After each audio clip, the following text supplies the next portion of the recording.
Dublin, I've done London, I've done Brussels, I've done Paris, I've done 2 nights in New York, out of San Francisco, and I'm back in Melbourne. I'm at the Sidney Myer Music Bowl, where they've just spent $21 million refurbishing this extraordinary structure. I haven't been here since 1978 when I tried to see Bob Dylan. Today, I'm actually performing here. I've got time to show you around, but first, I've got to sort out a few things with my manager.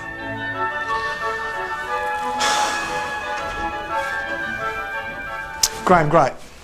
We've got some problems. Hold on, gotta go. You want something? There's no cold buffet, there's no sandwiches, there's no white wine, there's no beer, there's stacks of mineral water, it's full of gas. I don't want gas. And where is the toilet?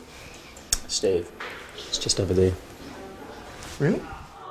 Sidney Myer arrived in Melbourne a penniless Russian immigrant in 1899 and soon built an empire from the famous department stores which bear his name. But more than just making loads of money, he and his wife Merlin wanted to leave a lasting cultural legacy. So the idea of the Sidney Myer Music Bowl was born. Although Sidney died in 1934, the Myer family ensured that his dream came to fruition. It took 2 years to construct, opening in 1959, and Melbourne quickly took it to heart.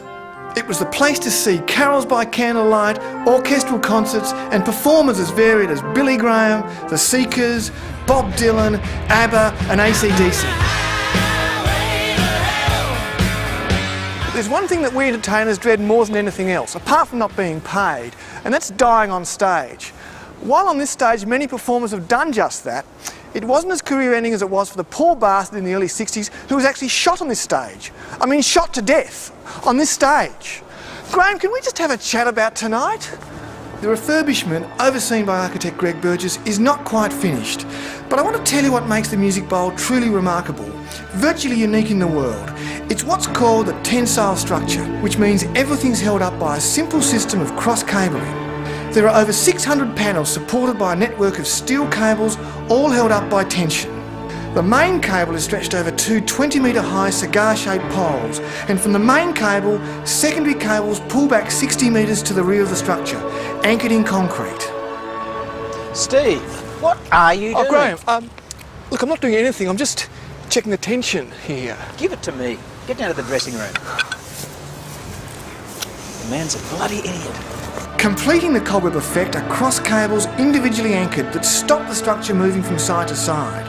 Effectively, it's a giant tent. It's remarkable even now, but in 1959 it was out of this world. Hats off to young architect Barry Patton who designed it, and his team of experts who helped make it a reality.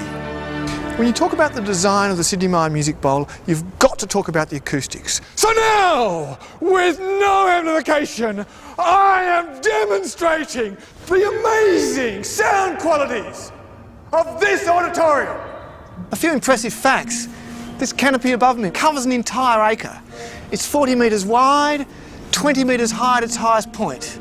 There's seating for 2,200 people, including new balcony seating. Behind me on the grass, capacity of 11,000 people. Which leads me to talk about a common complaint from anyone who's ever sat on the grass like this during a concert. I'm referring, of course, to the soggy bum.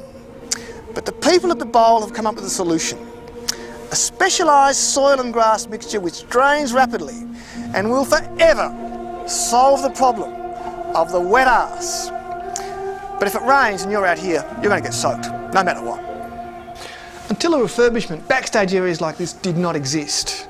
For performers, it was cold, uncomfortable and rudimentary at best. The story goes that even the great Bob Dylan had to take a leak in the bushes. But now we have salubrious dressing rooms, there are rehearsal rooms, there's even a green room. What we have here is a world-class facility that even the biggest star would feel right at home in. Is there anybody out there? Yep, and I got the money. Excellent, well done. I'll kill him. Well, I guess this one's for you.